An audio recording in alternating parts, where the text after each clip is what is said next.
Each week, we take a moment, sit down, and talk about things going on at the road in what we call the Road Detour. Welcome to the Road Detour. I have a very special guest with me today, Erin Willeford, and I'll tell you why she's here in a minute. But before we get into that, we're going to do a couple of table topic discussion questions just to kind of break the ice a little bit. So, Jason, what do we have? If you won an expensive trip somewhere, what destination would you choose? That's a good one. I would pick Japan right now. Yeah, I don't know. I've just never been. The food is so good. It looks exciting. I don't know. There you go. I would either do Australia or a safari. One of the two. My wife is, for a long time, my wife said, I'd love to go to Australia. She hasn't said that in a while. But I know that was on her bucket list for a while. Say it with an Australian accent? No, I'd love to get to Australia. You want to do that the rest of the deal, talking accents? I don't know if I can even do an Australian accent, to be honest. Good day, mate. Good day, mate. There you go. Okay. What one possession means the most to you? Ooh, that's a thinker. That is tough. Well, I mean, it's going to be heirloom for me.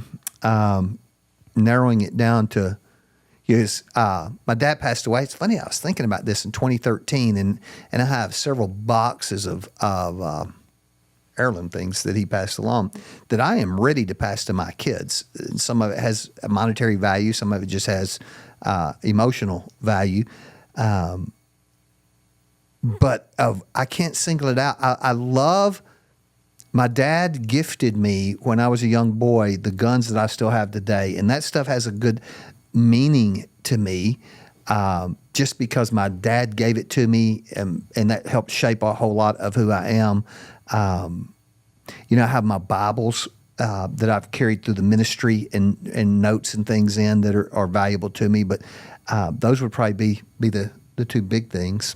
That's good. I tried to give you time to think. You did good. I'm also going to go the heirloom route. I have my grandma's wedding band and my great aunt's Bible that are really special to me and make me think of them. So you mentioned wedding bands. My father was a really big guy, and I got his wedding band when he passed. Mm-hmm. And my son is a big guy, but my son that got married gave it, and it's his wedding band. It became his wedding band. Yeah, that's so beautiful. Yeah, and then my wife, who passed away, she had a 3-ring set, so my daughter got the big part of that, the diamond part of that, and then the other little rings I distributed to the boys. So yeah, it's good to have those things. Yeah, they're beautiful, beautiful reminders. So why is Erin here? Erin has cancer. Yes, I do. So tell us about that journey. Okay. Let me back up a little bit. Okay. How long have you been at the church? I actually just started coming here in October. My husband and I moved to Choctaw last year. We were bouncing around trying to find a place that felt like home, and we literally live around the corner, and it always seemed so crowded. And so we were like, well, that one's a little full. We won't go there. And then I got diagnosed with cancer in October, and I said, I'm done playing around. We're going to try it. And then the first Sunday, I was like, this is home. Yeah. It is different than you would think from driving by. Yeah. And we get that story a lot. Really? Look, the parking lot's so full, there would be no spot for me. Because we do the 5 services, it doesn't feel that way. Yeah, it doesn't. But yeah, I appreciate you sharing that. Where did you move here from? Moore. We lived in Moore for a while, Okay. and we used to go to Frontline South. And you have how many children? 2. I have a 7-year-old and a 4-year-old. Okay, so you're a young mom of young children. Yeah. How old are you, Erin? I'm 34. Okay. Now, we got that picture set. So you're 34 years old. You have a couple of very young kids. Mm-hmm. Tell me your cancer journey. How did this start? What happened? How did you realize you had cancer? Okay, well, it's a long story. My mom has had cancer 3 times. So I know that it's in my family. So I had the genetic testing done and found out I was BRCA1 positive. So I had a prophylactic double mastectomy, so preventatively before I had cancer. So let me stop you, because one of my jobs, I feel like, is to ask questions that somebody out there is asking. Absolutely. Peace of mind decision. Oh, absolutely. Just I don't have to worry about it. I Okay. saw my mom go through chemo and I said, I don't want to do that. I'd rather have the surgery and skip all that. But, that wasn't my journey ultimately and Right. whatnot. But at least I tried. At least Okay. I know that I did what I could do. What was in your hands you took care of? Yes. And that was what year? That was 2018. 2018. So that's 6 years ago. Yep. And So then, you only had one child at that time? correct. I only had one child at that time, and I failed horribly at breastfeeding. So I was like, just take care of it and move on with my life. Okay. And that's kind of been my stumbling block, I think, is just trying to check it off the list and rush along and not actually take care of myself. But I ended up getting breast cancer, stage 1, in 2020 Okay. during the pandemic, which was really 2 years fun. after your double mastectomy. Yes. Okay. And it ended up being in my armpit, which apparently there's breast tissue there. Ladies, check yourself. And it was very good prognosis. It was small. We did chemo. We took care of it. We did radiation. We did a lumpectomy. There were clear margins. Everything was good. Smooth sailing. And I was like, okay, I checked it off the list. I'm done with it. I never want to hear about cancer again. And then Not the way it went. yep, this year, or I'm sorry, last October, I had a little bit of soreness and I thought maybe I pulled a muscle doing yoga or something. And then I just mentioned it to my oncologist just for fun. And she was like, well, we'll just get a scan. I'm sure it's nothing. And then there was some in my bone. And then she was like, well, we'll get a CT. And then there was some in my lung. And she was like, we'll just do a Wow. brain MRI just for fun. And I was like, okay, that's been working out really well. So there was some in there too. So Wow. yeah, I ended up having 9 tumors in my brain, lung, and bone combined. So So we're talking a really serious absolutely, journey. yeah. It's stage 4 metastatic breast cancer. So it is incurable, but I believe that I will be able to persevere with God's help. I have to tell you this. I do the BRP, the Bible reading plan, and I have my groups I send it to, and it's total transparency. What I do for me to send it to the groups I send it to is a checkbox, right? Send it out. But yesterday, Mark chapter 5, there were 3 stories, and they were all stories of things men do not have solutions to. And the first one was the Gadarene demoniac who the best men could do was chain him up, and he broke the chains like they were nothing. The woman with the issue of blood, the best she could do was go to doctors and spend her money, and she had exhausted both, the Bible says. And the last one was Jairus, who was the powerful synagogue leader, and all of his power and position would do him no good, that there are things in life for which the only answer is Jesus. And I had to unpack my life and go, okay, so what is Jesus the only answer for to me?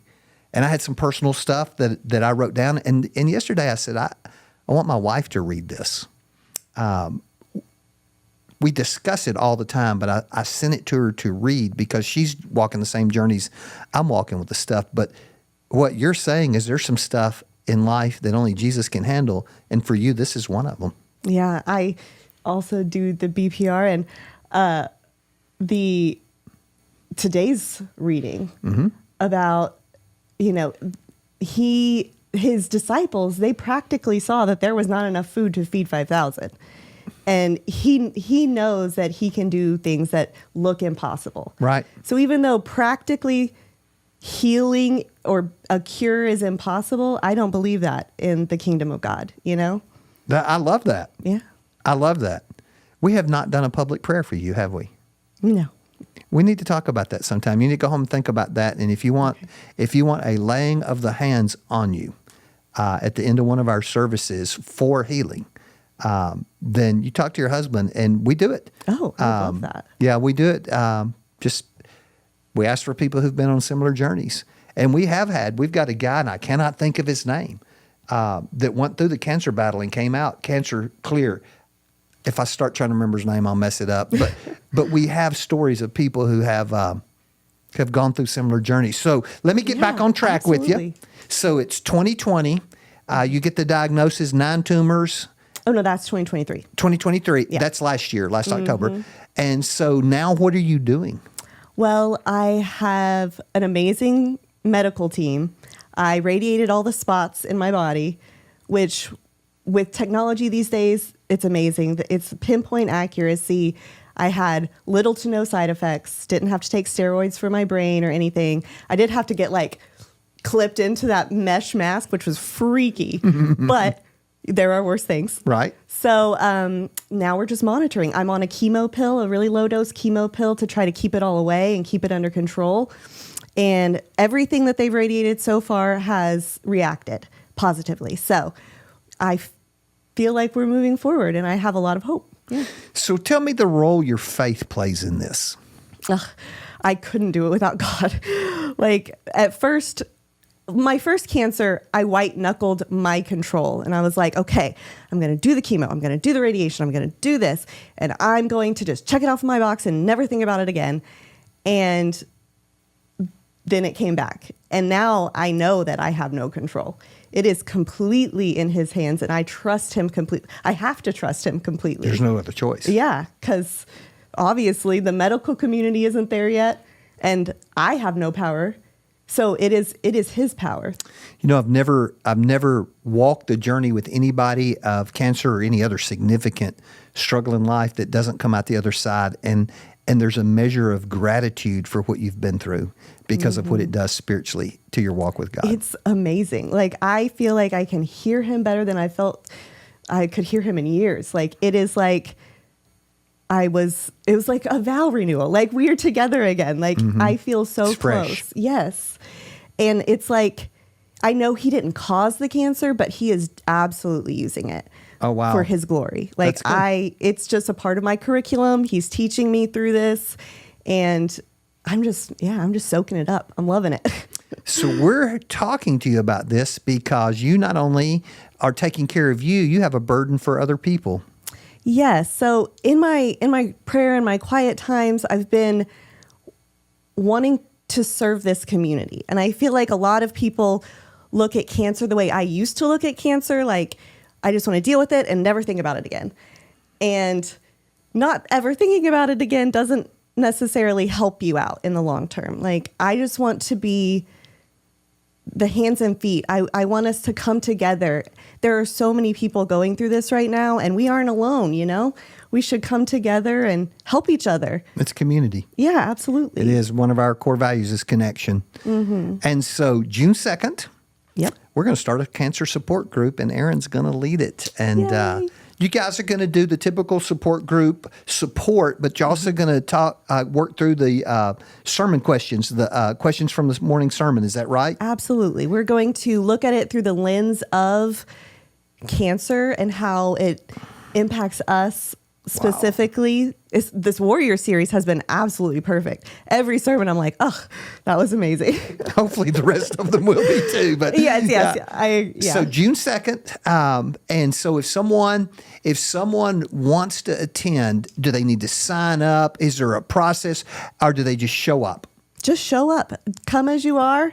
Sunday night, 5 o'clock. 5 o'clock. Starting June 2nd, 5 o'clock in the education portion. We'll have you a room number. We'll have some signs posted and stuff to get you there. And come and be ready to share your story is what I'm going to guess that day. Yeah. I mean, I want us to be open to everything. You can be vulnerable, or if you just need to sit silently and know that you're not alone, that's okay too. You know, we can come together and lean on each other because there are some things like I have an amazing support system, but sometimes I have a hard time telling them how I'm feeling physically or emotionally because I don't want to make them sad or struggle, you know? So I'm trying to protect them. But I feel like within a cancer group, we would understand each other and we can lean on each other. Absolutely. In ways that you might not be able to lean on your family and friends. Absolutely. So we're excited about this. We've not ever done anything like this. If you have a family member or you yourself are walking this journey, you're going to want to show up June 2nd, Sunday evening, 5 o'clock here in the education portion. Erin, thank you. Absolutely. Thank you so much. You've done so good at this. You were all worried about know, it. And I was so you did nervous. so good. So good. Thank you, guys. And hey, if you've got a question, this is not just for our church people. This is community.